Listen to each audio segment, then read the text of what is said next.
प्रदेश के मुख्यमंत्री योगी आदित्यनाथ शुक्रवार को मऊ पहुंचे, जहां उन्होंने अत्याधुनिक ग्रामीण सैनिक अस्पताल का उद्घाटन किया और कई विकास योजनाओं का शिलान्यास भी किया। इस दौरान सीएम योगी ने अपने संबोधन में माफियाओं और कानून व्यवस्था को लेकर विपक्ष पर जमकर निशाना साधा। सीएम योगी ने बिना नाम लिए 2005 के मऊ दंगे का जिक्र करते हुए कहा कि उस समय माफियाओं ने रामलीला और धार्मिक आयोजनों में व्यवधान पैदा किया था। उन्होंने कहा कि आज स्थिति बदल चुकी है और अब कोई माफिया खुली जीप में पिस्तौल लहराकर किसी हिंदू को धमका नहीं सकता। मुख्यमंत्री ने कहा कि अगर किसी ने रामलीला, रामनवमी, शिवरात्रि या किसी धार्मिक आयोजन में बाधा डालने की कोशिश की तो उसकी रावण और कंस जैसी दुर्गति होगी। उन्होंने कहा कि प्रदेश में कानून का राज स्थापित हुआ है और बेटियों व व्यापारियों की सुरक्षा से खिलवाड़ करने वालों को बख्शा नहीं जाएगा। हर गरीब के लिए आवास की सुविधा है, हर गरीब के घर में पानी पहुंचाने के लिए प्रयास किया जा रहा है। सड़कें बन रही हैं, पुल बन रहे हैं, बाढ़ से बचाव के उपाय प्रारंभ किए गए हैं। बहनों और भाइयों, अब मैं कह सकता हूं, किसी माफिया में दुस्साहस नहीं, किसी गुंडे में दुस्साहस नहीं कि किसी पर्व और त्योहार में व्यवधान पैदा कर दे और उपद्रव पैदा कर दे।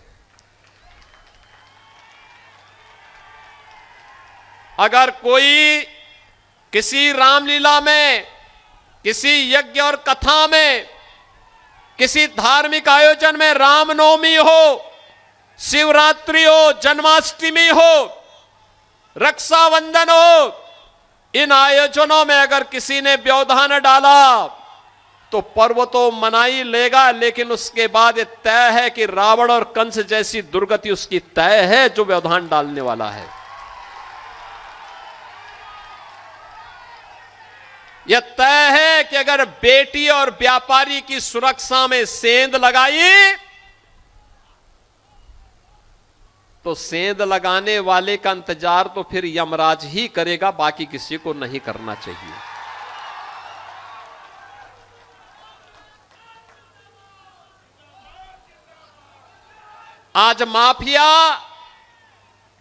आज माफिया पिस्तौल लहराते हुए, कोई धमका करके, खुली जीप में चल करके किसी हिंदू को धमका नहीं सकता है, अब नहीं धमका सकता है।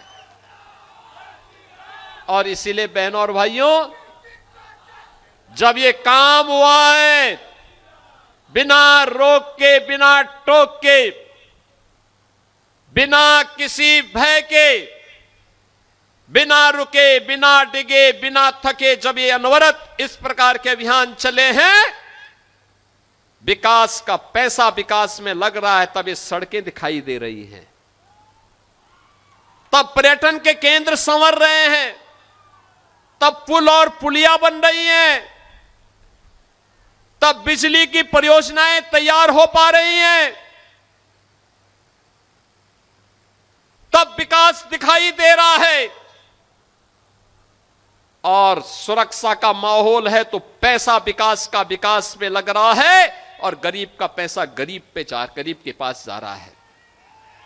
नौजवान के लिए नौकरी और रोजगार की सुविधा है, बेटी के स्वावलंबन के लिए भी योजना है, अन्नदाता किसानों के सम्मान के लिए भी सरकार के पास योजनाएं हैं और उन योजनाओं को प्रभावी ढंग से लागू किया जा रहा है। और उसी को लागू करने के लिए आज मधुबन में मुझे आने का अवसर प्राप्त हुआ है। न्यूज़ इंडिया 24 से काजल सिंह, ब्यूरो रिपोर्ट।